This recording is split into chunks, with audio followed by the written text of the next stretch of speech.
The Law and You, a look at laws in St. Vincent and the Grenadines which affect our daily lives. The Law and You, presented by lawyer panel P.R Campbell QC and brought to you on SVG-TV as a public service. Ladies and gentlemen, brothers and sisters, boys and girls, greetings. Welcome to another presentation in this public service nation-building series, The Law and You. This is program number 917, coming to you on Monday, the 15th of October, 2018. On this program, I will speak to you on the topic, General Observations on Crime. But before getting into the topic, one short preliminary. My condolences go out to all families which have suffered recent bereavements. And now for the topic, General Observations on Crime. I've called the topic General Observations because there are no definitive hard and fast rules about crime. And one can build almost any discussion on the subject of crime and differ from the views expressed by other persons on the same topic. What is clear to me is that as I research the situation throughout the Caribbean and elsewhere in the world, I have not found a single country in which the rate of crime has either remained stable or has gone down. And if anybody knows of any country where crime has been reduced over the last 10, 20 years, I would like to know. Because it seems to me that in every single country in the Caribbean, at least the English-speaking ones, whose newspapers I can read online, and all the developed English-speaking countries, I can't read your newspapers from France because I can't read French, but all the English-speaking newspapers that I've come across, I have yet to find a country where the statistics on crime have been more reasonable nowadays and more acceptable than in times gone by. And I am therefore led to make the statement that crime is increasing everywhere that I know of. We who are confined to St. Vincent and the Grenadines and don't listen to news from other countries or don't read newspapers from other countries may tend to feel that our crime rate is escalating, which it is, and therefore something is wrong. But the same thing is happening in every single Commonwealth Caribbean country whose newspapers are available. There are years when in some countries there may be a slight dip in the crime figures compared to the year before, but sooner or later it increases. So if you were to do a graph, you will see a general increase, sometimes a little plateau, occasionally a little dip, but the upward trend is unmistakable in every single Caribbean country.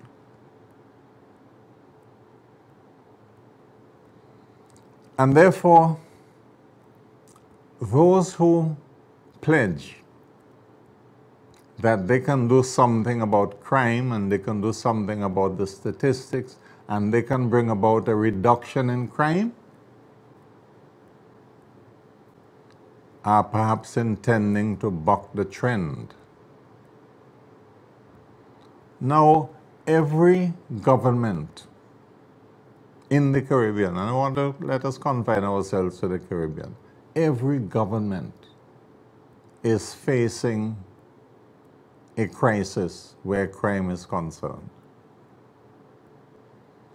And not only in the numbers of crime, but also in the kinds of crime. There are more crimes involving violence nowadays than there used to be in the past.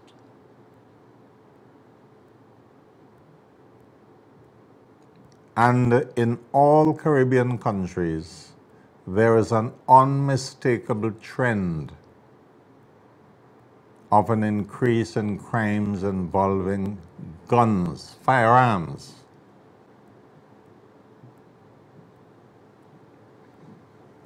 The murder statistics in the Caribbean reflect an increasing use of firearm as the weapon of choice. And the prevalence of firearms in all these countries facilitates the use of gun-related crimes. One of the factors which is responsible for the growth of crimes is the nature of the upbringing of young boys. And in all the countries of the Caribbean, crimes committed by females remain at about the same proportion as crimes committed by males, but on a far lesser scale. Prison populations in the Caribbean reflect that there is a disparity between the numbers of women incarcerated and the numbers of men, sometimes in the order of 20-fold, so that it is easy to find 20 times more men in jail at any one time than you will find women. And we should ask ourselves, how come? The vast majority of crimes are carried out by men and not by women. Well, the sociologists and the criminologists and the anthropologists and the psychologists and the other gists have various answers for that. But the fact remains that if we analyze the crime situation in any Caribbean territory, we'll find that the age of offenders is getting lower and lower. In that, in times gone by, most offenders were people either in the high teens, early 20s. But as you get into the 30s and 40s, the numbers of offenders fall off. These days, the age of offenders is down to 15 and 16. Long ago, very few boys of 15 or 16 were found to be involved in crime. Nowadays, an alarming number of young men are the ones perpetrating the most crime. So therefore we have to look at the structures in the homes and see what is going on in the homes. Why so many young men are getting involved in crime at such young ages. And we don't have to delve too deeply into the structures of our family units to see one of the problems. One of the problems is that there are far too many boys growing up without the influence of a father figure in the home. We can't get away from that. Assuming the father is not a habitual criminal himself, the vast majority of fathers would have a beneficial influence on their sons if they lived in the same homes with the sons and had an influence over the young lives and over the young attitudes. Because there's a vicious cycle. Young men grow up in homes without a father figure, and in turn, they, as young men, father children with whom they do not live. And some young men will tell you that their father treated their mother in such a dismal way that they don't intend to treat their girlfriends any better. So we still have the habit of boys going around fathering children here, there, and everywhere, and sometimes don't have the means to support the children they father. Many of them are unemployed, and even when they get employment, the support of their children is one of the least of their priorities. So if we have a growing number of young boys being brought up without a father figure to influence them, we will have a growing number of crimes, many of them committed by these young boys.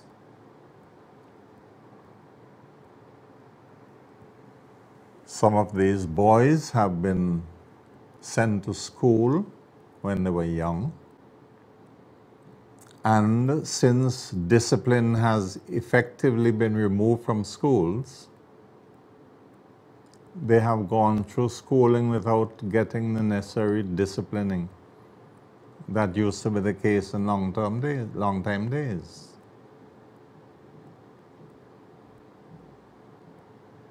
So that we should not be surprised about the increase in crime and by young persons. You shouldn't be surprised at all. But I will tell you what, in my view, should be the factor which should occasion us the least surprise, is that the trend in the history of mankind, as indicated in the Bible and as predicted in the Bible, shows that the scriptures are being fulfilled. Now, I am not a theologian, but anybody who is acquainted with the Bible would know that it has been predicted that in the end of time there would be increasing violence, there would be increasing aberrations in the nature of sexual relations, there would be a growth in delinquency, and the Bible has accurately predicted that when children start to produce children, as has been happening in the last umpteen years, it is a sign that mankind is decaying and that the Lord is ready for his return to claim those who believe on him.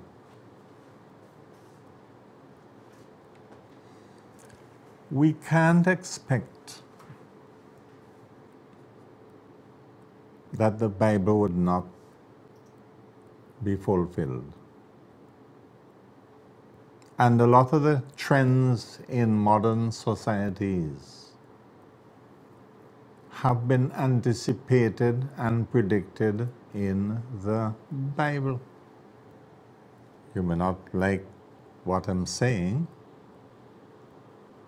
but you don't have to be a theologian to see that the things which were predicted towards the end of time, towards the return of the Lord Jesus, are coming to pass before our very eyes.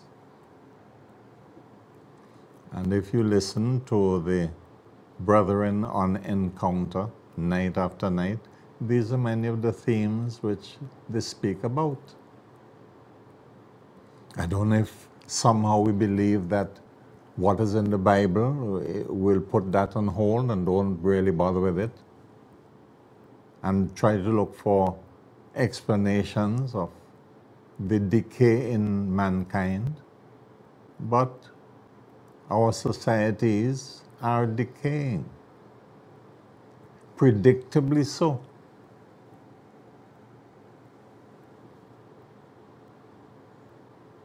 I would invite the brethren on Encounter to bring to us the specific scriptures which describe what will happen in the last days.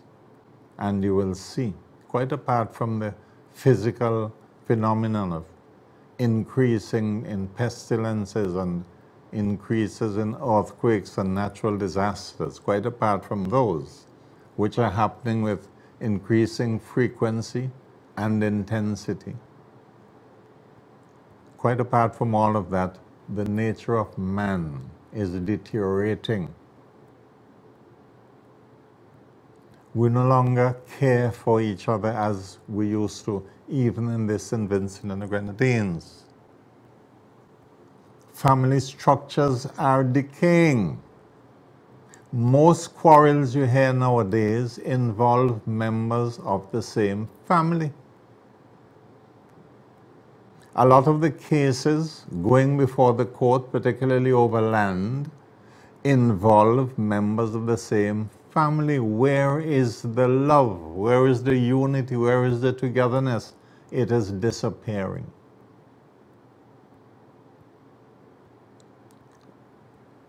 Selfishness is abundant everywhere. The times when neighbors looked out for other neighbors and lent a helping hand, those times are fast receding. It's all turkey fighting for its own crop. That is what appears to be the norm nowadays. You can hardly trust people these days. Predicted in the Bible. Nothing strange, or should not be strange. Mankind is becoming more and more wicked towards other mankind.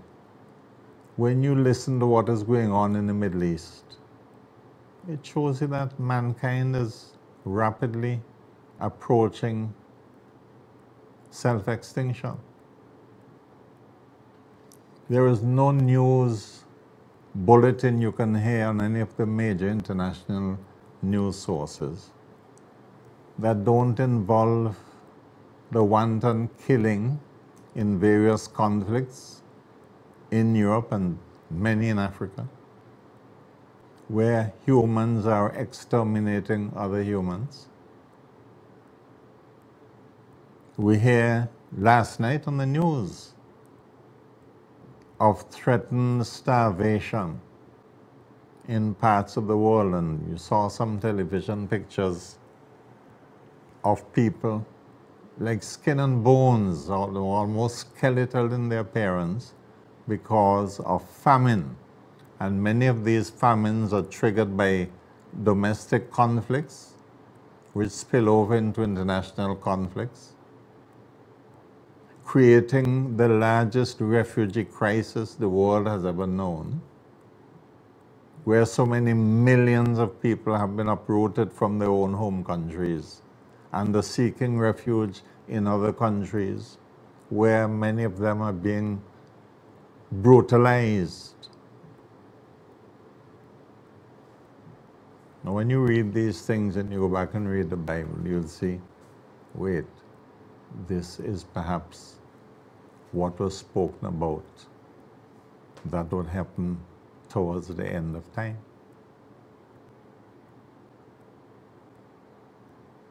But these are things beyond my intellectual competence, in that I have not been a student of theology, but for those students of theology to whom I listen, this is the message I'm hearing from them.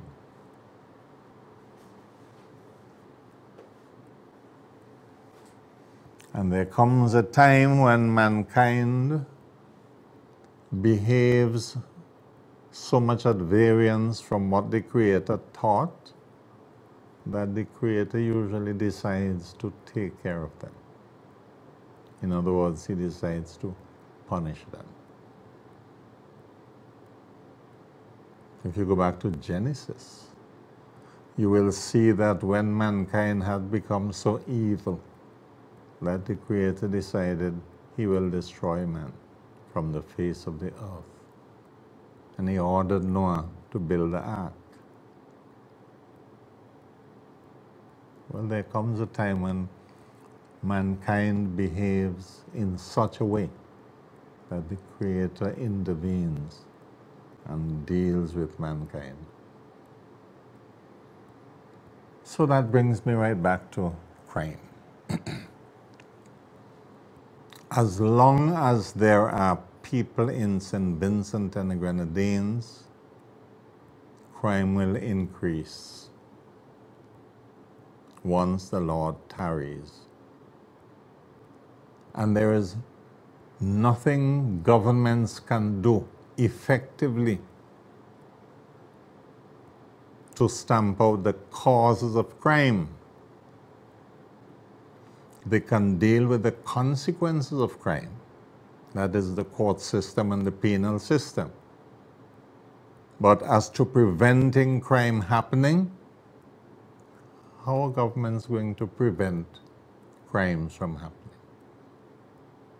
They may lessen the pace of the increase in crimes and take other beneficial measures to increase the conditions in places where crime breeds.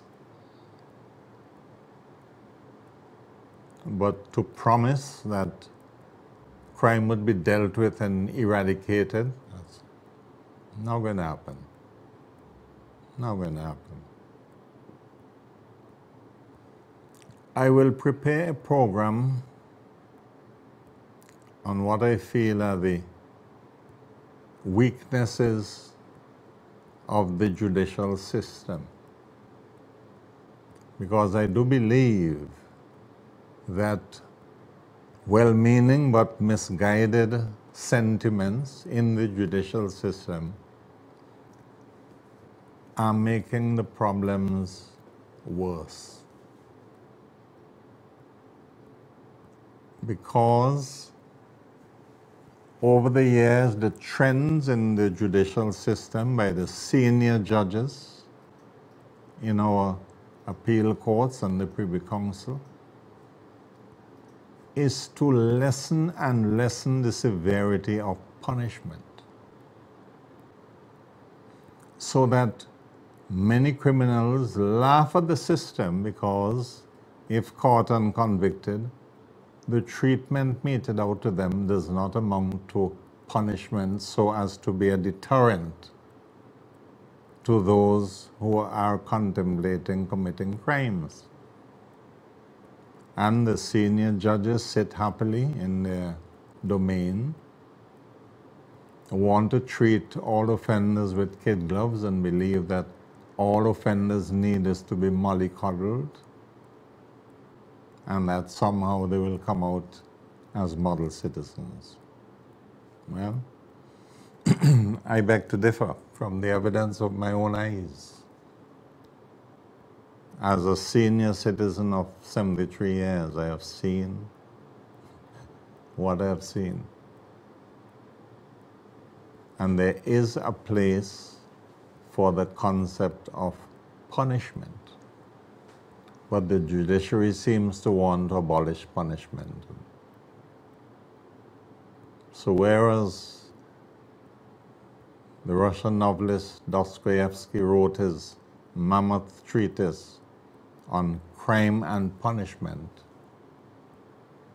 there seems to be a trend nowadays that it should be crime and rehabilitation.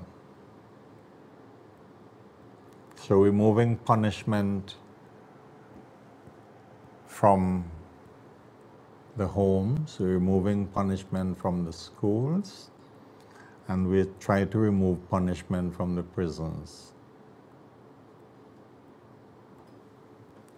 So the wages of sin would no longer be death, and not literally but figuratively. But I will prepare a program just on that, because I think our senior judges misread the society and are bringing in such lenient policies. And I will go through the recent principles of sentencing where they are forcing judges and magistrates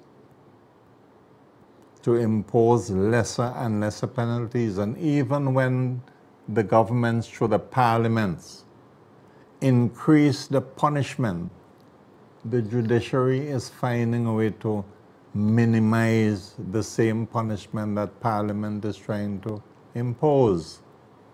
So Parliament would say the punishment for X and X offense should be so many years imprisonment. The judiciary says, well, hold on. You can't impose imprisonment, or you should not impose imprisonment for the first time. And if the person pleads guilty, he must get a third off if he pleads guilty at the first occasion.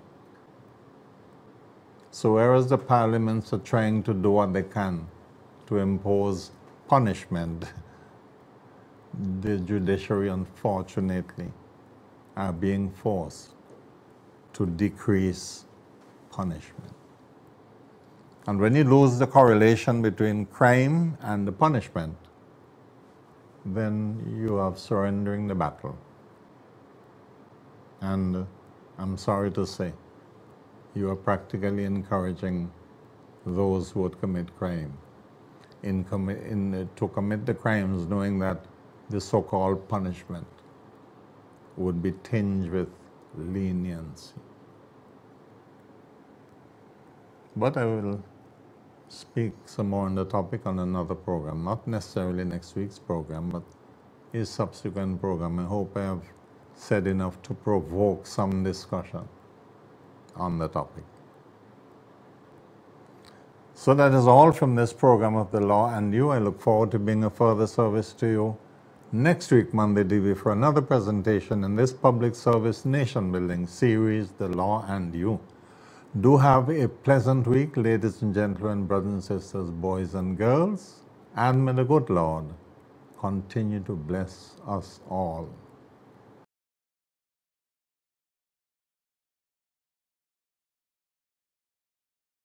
The Law and You, a look at laws in St. Vincent and the Grenadines which affect our daily lives. The Law and You, presented by lawyer panel P.R Campbell QC and brought to you on SVG-TV as a public service.